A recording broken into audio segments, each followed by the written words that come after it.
Jeff, a COVID question, which I know isn't your favorite topic, but Colorado and New Jersey and Buffalo and Minnesota have all had games postponed. You guys have had to play 2 weeks without a big chunk of your team. How close did the Red Wings come to having games whacked?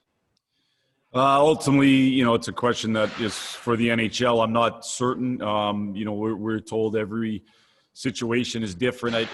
We're told it doesn't necessarily matter the number of players, although I'm sure that's a huge factor.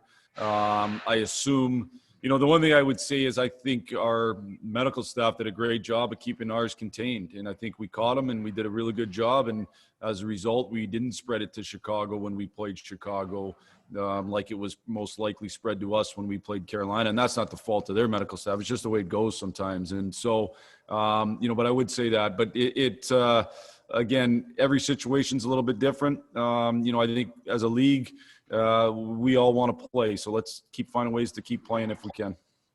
Larkin got crunched pretty good on Wednesday night. Is he good to go tonight?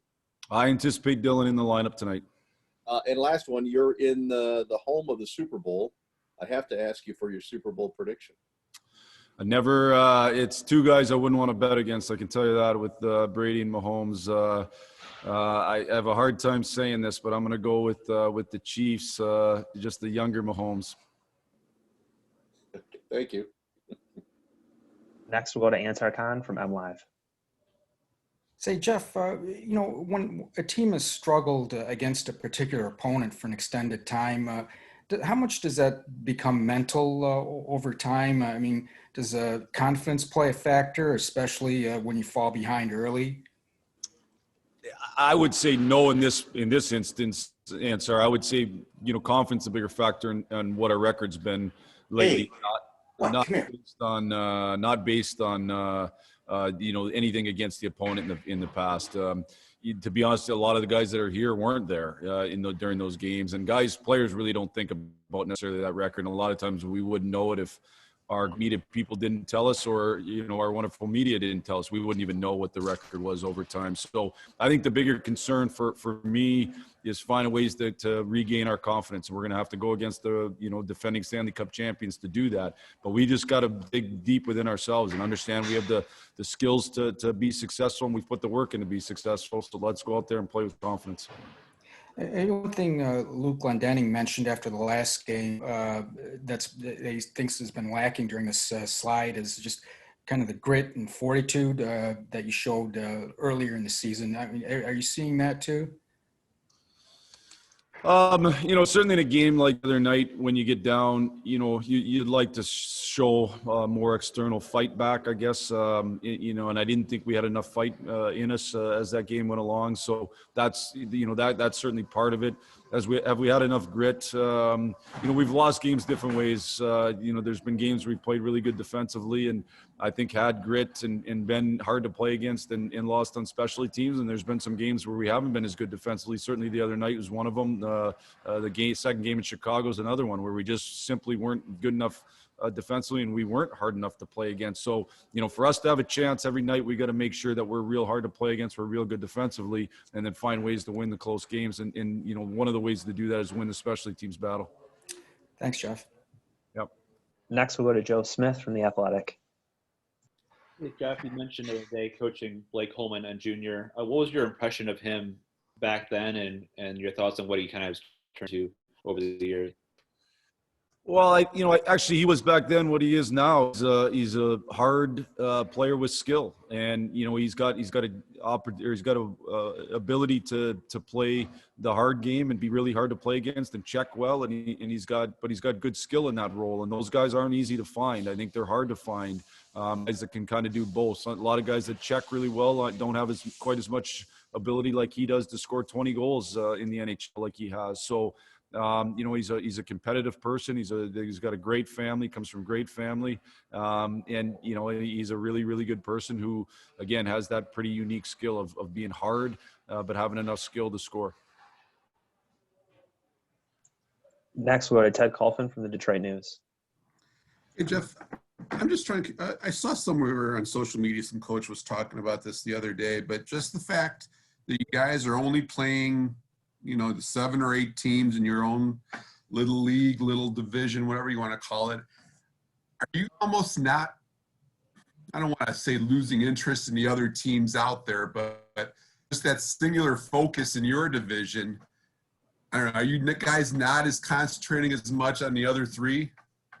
Not necessarily. Ted, certainly, you know, we're going to have our fill of the teams in our division, and we'll know them through and through. And I think, you know, when you play against them, you see a lot of them and that. But I would also say, because you know, all we do on the road right now is watch games, and you know, we're not going out to dinner like we might in the past, where you might have a game on, you're not, you know, watching as closely as we are now. So we've watched a whole bunch of NHL games and all the different divisions, and it's been fun to watch. So I wouldn't say necessarily that's the case. Hey, you mentioned the Super Bowl before. Let me just ask you, probably a day before we were going to ask you anyways, but just Tom Brady and what he's accomplished. I mean, you're obviously in the professional sports industry. Do you tip your cap off a little bit to a guy like that's accomplished in his career? Well, it's amazing. I mean, it's absolutely, you know, the fact they're back in the Super Bowl is astounding, really. Like, you know, it's actually an unbelievable story, though. And you know, I talk to lots of people, lots of groups, and I talk about perseverance. And the two biggest factors in individual success are hard work and perseverance. And you know, boy, he's embodied that as much as anybody. Anybody that's, you know, I'm from Michigan. You know, having watched his career at the University of Michigan, and it was never easy for him, and that's probably why he's been able to have such a great level of success, because he never ever has become entitled. You know, he's you know, I know he's quoted as saying this is something I like to talk about, but you know, he gets up in the morning and wants to earn his spot every day, and that's why ultimately he'll end up going down as probably the best ever. Perfect. Thanks, Jeff. Our last question today will come from Art Regner from DetroitRedWings.com. Hi, Jeff. Yeah, Brady definitely. Michigan made Brady. He had a real tough go. I could never understand why he wasn't starting, and nothing against Drew Henson, but I'll save that for another day. Just questioning coaches' decisions, Art, eh? Just again, Yeah. questioning coaches' decisions. Yeah, I hear you. I hear you. Go ahead. I'll tell you, it's rough, Jeff. You should talk to Lloyd Carr about the day he thought Brady was going to walk into his office and tell him he was transferring to Cal or Stanford. How about a lesson? How about a lesson in that, though? My understanding is his dad said you're not going anywhere, you know, and a lot of us want to run from our issues. And what a parenting lesson. If that story's true, what a lesson that is. Well, yeah, you know, Tom Brady Sr. is just like Tom Brady Jr. I mean, they're both pretty exceptional people. With that said, I wanted to ask you about this concept that I've heard for decades now, regardless of where the Red Wings are in the standings, about starting on time. I mean, I watch you guys practice. I know how hard you prepare. I know how hard you practice. Is that how does a team start on time? I would imagine you have to go with the mindset, you and the team, that you are going to start on time. I mean, is that just an abstract term, or is there something to that? Well, it's you know, I guess there's a bit of I don't know if it's abstract or not. I mean, the reality is you have to be ready to go off the puck drop, and against a team like Tampa, if you know, you can't ease your way into the game. And I'm not saying you ever would go at it trying to do that, but I think there's times where you have to be reminded of how your focus and intensity has to be as soon as that puck drops. And you don't always, you know, it doesn't always, the other opponent doesn't always make you pay for it. And certainly the other night it did. And then, you know, then you get down and it's boom, boom, boom. And you're kind of, before you know it, you're trying to figure out what happened. And so it's just your mental focus and mental intensity, making sure that you're ready when that puck drops. And it's really every guy's shoulders to make sure that they are themselves ready. It's not a magic pill to make them ready. They got to make sure they're ready.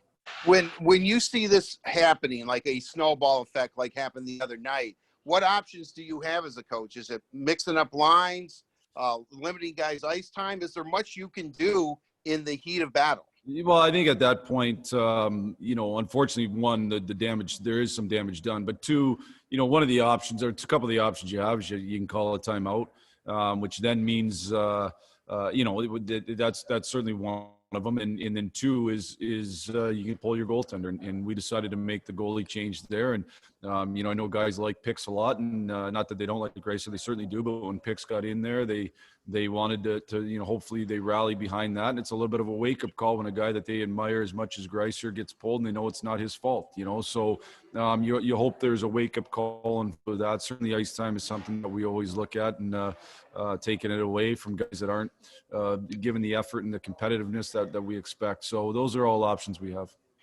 And one final question, Jeff. Based on what you've been able to see in the limited practice time that he's had, what do you have any kind of expectation for Zadina tonight? You know, he seems to think that, you know, he's 100%. You know, 100% in terms of how he feels. You know, he's told me that it's hard to be 100% in terms of your game readiness when you haven't played at all. But so I'd temper some of the expectations that way. I will say this: he looks as ready as any of the COVID guys coming back. He looked as sharp as any of those guys in practice yesterday. So I'm hoping he can hit the ground running. And you know, and obviously, you know, still a guy who's growing as a player. And so hopefully, the couple weeks off haven't hurt him at all, and he can hit the ground running. Great. Thank you, Jeff. Appreciate your Thanks, time. guys. That's all for us this morning. Thanks, everybody. We'll